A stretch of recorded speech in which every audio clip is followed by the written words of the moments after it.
cannot go back.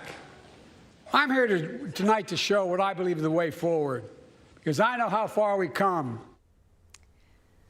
This is a live look in Washington, D.C., where President Joe Biden gave his State of the Union address, followed by Senator Katie Britt with the Republican response he heard just moments ago. Thank you for joining us on Local 5 News at 10. I'm Stephanie Engelson. Connor O'Neill is with me now to break down some of President Biden's key talking points from the night. Yeah, the president's address, it was likely his best opportunity to speak directly to as many Americans as possible about his record in office and objectives for the final months of his term before the November election. So let's go ahead and break down some of the key points we tracked tonight's speech.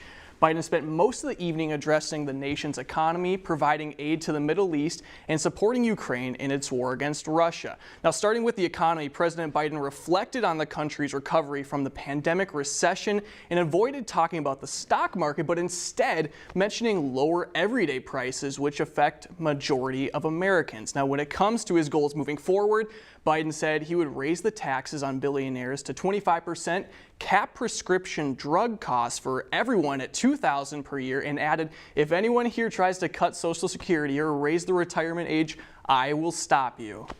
Inflation has dropped from 9% to 3%, the lowest in the world and tending lower. And now, instead of importing foreign products and exporting American jobs, we're exporting American products and creating American jobs. Right here in America, where they belong. Now, for foreign policy, progressives have been angry with President Biden over his support for Israel during the Israel-Hamas war. Well, tonight, President Biden announced he's directing the U.S. to conduct an emergency military mission to build a port off the Gaza coast, providing humanitarian aid to the area.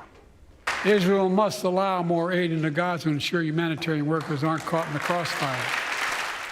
And lastly, President Biden spent a few minutes talking about how he will not deploy any American soldiers in Ukraine during its war against Russia, but instead continuing to support Ukraine and not backing down.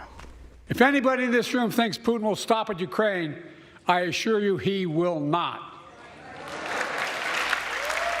Ultimately, President Biden made his case for a potential second term while illustrating the contrast between him and his predecessor and election opponent, former President Trump. Stephanie? Connor, thank you very much for that breakdown there.